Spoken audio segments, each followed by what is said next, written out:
Nu am chiloți, după cum se vede. De ce? De ce nu am chiloți? De ce nu am chiloți? Să respirem. Este foarte cald, nu am. Este foarte cald și nu se mai poate. Nu se mai poate. Dar nu asta e problema. Vreau să vă spun că abia aștept să mă duc și eu în vacanță în România. N-am mai fost de mult în România. Eu sunt româncă, născută în satul mare în 1888.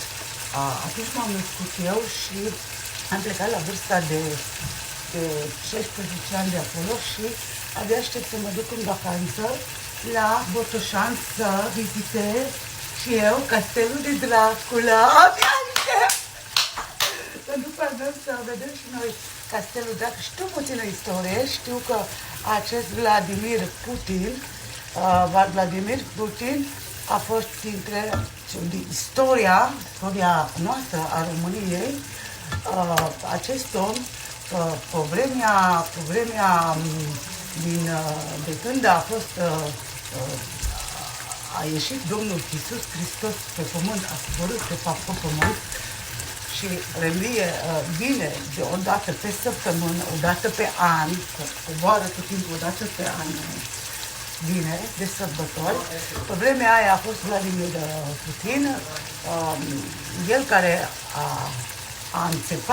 a înțepat toți cei care încercau să treacă în Moldova și să ne fure Moldova, da? A apărat țara acest domn, acest mare imperator, a apărat țara noastră de toți cei care au încercat să ne iei, să ne fure, cum se spune, că nu știu eu să mă știu. Și abia aștept să mă duc în Botoșani să vizitez și eu pentru prima oară Castelul de Dracula și să mă duc să-l văd și eu cu Vladimir. În timp acesta conte, foarte mare conte Dracula. Abia